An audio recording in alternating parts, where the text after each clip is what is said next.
Bonjour à tous, ça fait un petit moment que j'avais pas fait de vidéo. Bonne année, meilleurs vœux, j'espère que vous avez passé des bonnes fêtes. Moi personnellement, ça a été très compliqué de m'entraîner en termes de motivation. Je pense que c'est pareil pour tout le monde.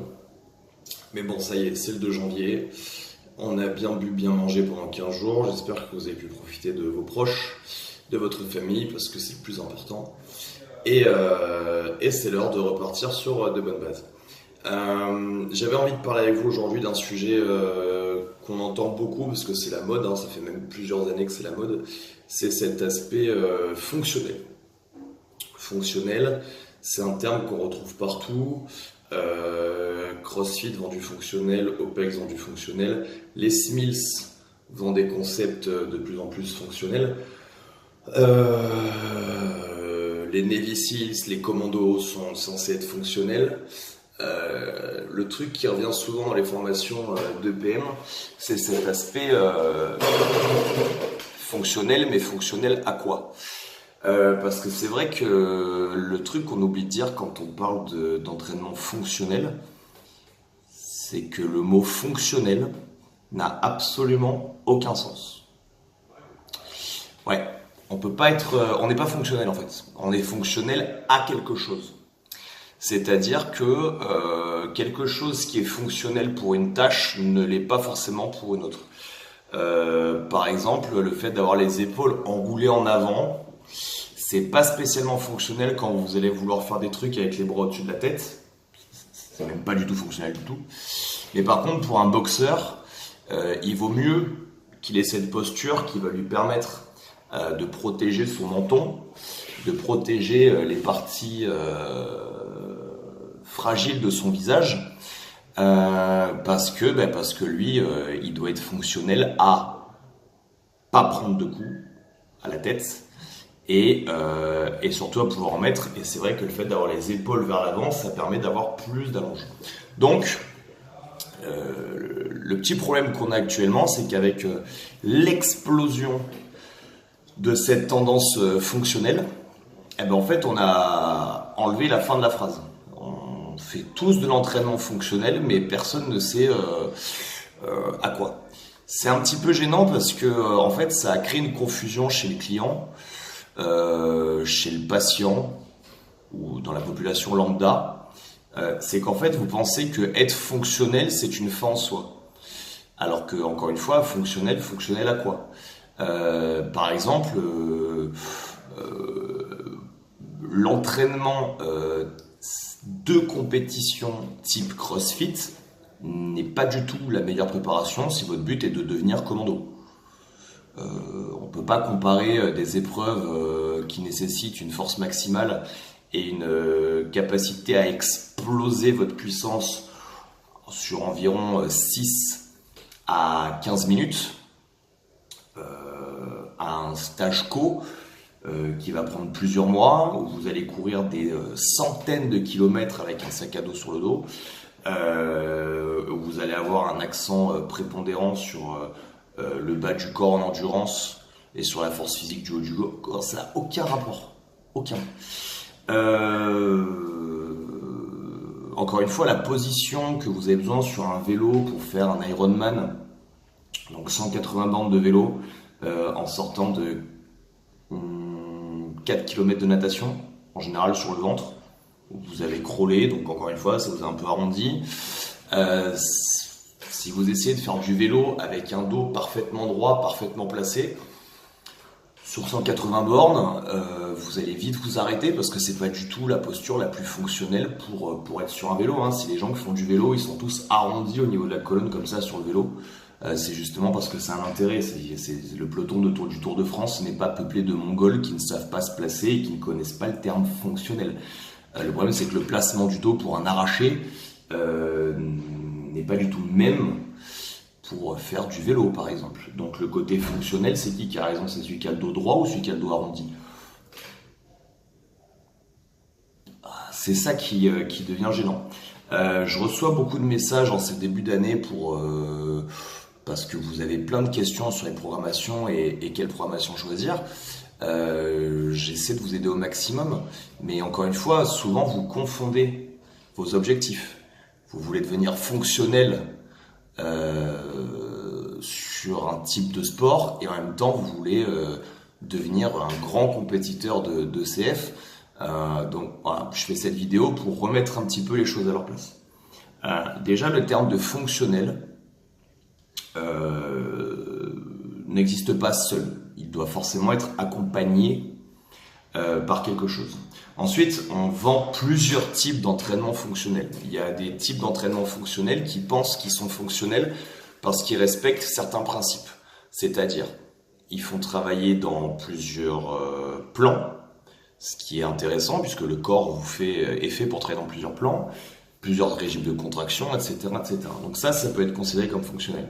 Ensuite, il y en a qui se définissent comme fonctionnels parce qu'ils sont fonctionnels à une tâche.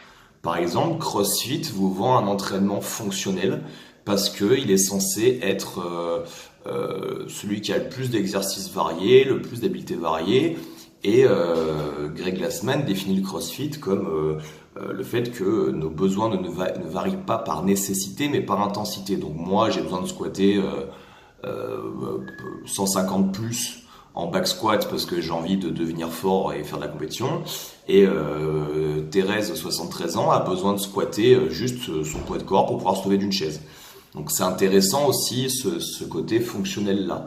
Mais il résume pas tout, c'est-à-dire que être fonctionnel pour le CrossFit ne vous rendra pas fonctionnel pour de l'Ironman, ne vous rendra pas fonctionnel pour de la boxe anglaise par exemple. Ça n'a aucun rapport. Par contre, ce qui est vrai, c'est qu'en termes de PPG, faire de la PPG type CF sportif, en plus de votre activité physique spécifique, ça aura un intérêt. Mais non pas parce que ça vous rend plus fonctionnel. Le boxeur qui fait un peu de CF, ça va lui apporter des gains sur ce qu'il ne travaille pas en boxe. De la force maximale, de la mobilité, tout ce qui est travail de corps, de gainage, du travail dans d'autres angles, c'est très intéressant. Mais il va pas faire du CF pour être plus fonctionnel pour la boxe. Parce que pour être fonctionnel pour la boxe, la nécessité de fonctionnalité n'est pas du tout celle du CF en fait. Donc, la vraie question à vous poser, c'est déjà quand on vous parle de quelque chose de fonctionnel, c'est fonctionnel à quoi? Parce que par exemple, un cours de grit, les Smiths vendus comme un cours de fonctionnel à très haute intensité, je serai le premier qui ne suis pas d'accord parce que vous touchez pas de charge additionnelle, vous faites pas, et quand vous en touchez pas, bon. Et quand bien même il n'y a pas de travail de force maximale, donc fonctionnel à quoi? Oui, si c'est pour être fonctionnel à bouger dans tous les sens au poids de corps, c'est fonctionnel. Mais fonctionnel seul ne veut rien dire. La question à vous poser, c'est vous, quel est votre objectif? Est-ce que vous voulez vous faire plaisir dans un sport? Est-ce que vous voulez vous perfectionner dans un? Et dans ce cas-là, tout ne doit pas être fonctionnel. Et si c'est pas forcément fonctionnel systématiquement, est-ce que c'est vraiment grave? En fait, parce que n'est fonctionnel que ce qui vous emmène vers un objectif. Donc c'est vrai que varier les régimes de contraction, varier les disciplines, c'est très intéressant quel que soit votre objectif. Encore une fois, je vais reprendre mon exemple de l'Ironman qui est à l'opposé du spectre du fitness par rapport au sport de force. Est-ce que quelqu'un qui fait de l'Ironman, qui se prépare pour un Ironman, a un intérêt à faire un peu de CF, un peu de grit, un peu de renforcement bodybuilding fonctionnel, voire même un peu d'haltéro? Bien sûr qu'il y a un intérêt, puisque là, ça va lui permettre de développer des choses dans sa PPG, donc préparation physique généralisée. Ça va lui permettre de travailler des muscles qui n'ont pas l'habitude de travailler, ça va lui permettre de travailler des filières qui n'ont pas l'habitude de travailler. Ça ne sera qu'un plus dans sa préparation physique spécifique. Mais encore une fois, ce terme de fonctionnel utilisé allègrement est pas forcément bien compris. Donc, pour vous aider à définir vos objectifs, je vous conseille de chercher à quoi vous souhaitez devenir fonctionnel et ensuite à mettre une stratégie en place. Une stratégie d'entraînement fonctionnera toujours de la même manière. Où j'en suis actuellement. Ensuite, faire une phase de préparation physique généralisée pour développer l'ensemble des aptitudes qui me seront nécessaires pour la réussite de mon objectif. Et ensuite, dans quelques semaines, passer vers une phase de préparation physique spécifique qui vous permettra de resserrer vos habiletés jusqu'à un objectif, jusqu'à une date, une échéance, une compétition, un test, peu importe. Voilà, mais encore une fois, fonctionnel ne veut rien dire tout seul.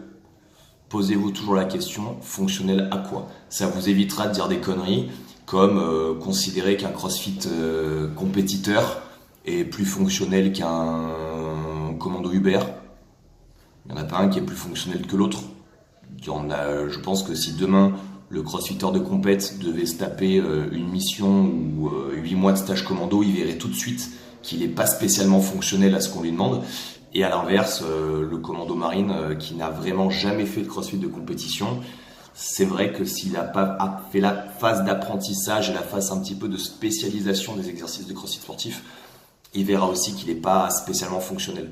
Donc encore une fois, il n'y a pas de concours de beat à faire, il n'y a pas de comparaison à faire. Il faut arrêter de regarder à côté. Il faut juste se poser la question à quoi vous voulez être fonctionnel. Si votre objectif c'est de pouvoir courir 42 bornes avec un sac de 30 kg sur le dos, vous tapez 3 séances de back squat par semaine avec de l'arraché, des butterfly pull-ups, ça n'a pas spécialement d'intérêt. Par contre, faire une séance de CF par semaine, oui, ça peut être intéressant. Faire une séance de grid, ça peut être intéressant. Faire une séance de functional bodybuilding, bien sûr, ça peut être intéressant. Et à l'inverse, c'est pas parce que vous êtes un compétiteur élite en functional fitness que vous êtes fonctionnel à peu près tout. Inscrivez-vous à un triathlon, ne serait-ce que sans aucune préparation, et vous verrez vite qu'il y a des gens qui sont beaucoup plus fonctionnels que vous sur cette tâche. Donc ça permettra à chacun de péter un coup et d'apprécier le travail des autres, parce que mon ami El Sabre partage souvent des vidéos par exemple de différents sports sur sa page, et il y a toujours un connard qui voit un mec de 85 kg épaulé jeté quasiment 200 kg et qui lui dit oui mais bon ce mec là il sait pas courir. Ou il y a toujours l'exemple de Kipchoge machin là qui court le marathon sous les 2 heures, et il y a un connard qui va lui dire oui mais de toute façon il n'a pas de force. Oui, vous devez arrêter de voir le côté fonctionnel par rapport à votre œil à vous, et vous devez comprendre que chaque personne cherche à être fonctionnelle en fonction de ses objectifs, et que ça demande un travail, ça demande une spécialisation. Même le crossfit sportif est un sport spécialisé. À un moment, on va arrêter de se prendre pour les maîtres du fitness. On a dit pendant des années qu'on forging elite fitness. Regardez le niveau de performance que nécessite un Ironman et vous verrez vite que vous n'êtes rien à côté de ça. Ça demande 25 heures d'entraînement par semaine pendant 2 ans avant de pouvoir juste tenir la distance et pas passer les épreuves hors délai. Donc il faut qu'on arrête un peu de se prendre pour elite of fitness, parce que non, on est juste fonctionnel à notre sport. Et il est fun parce qu'il nous fait faire plein de choses différentes, et c'est vrai que quand on est autant capable d'aller courir le dimanche 10 bornes que d'aller aider notre mamie Thérèse à déménager des meubles. Voilà, c'est un peu ça c'est un peu intéressant. Voilà, mais encore une fois, adopter un état d'esprit où vous comprenez que fonctionnel est relié à un objectif et que fonctionnel tout seul n'a aucun sens. Ça nous permettra à chacun d'apprécier le travail des autres et d'arrêter de se faire des concours de beats sur des habiletés qu'on pense avoir alors qu'on n'a pas du tout. Voilà, j'espère que ça va vous aider pour définir vos objectifs, et puis je vous dis à très bientôt. Bye bye.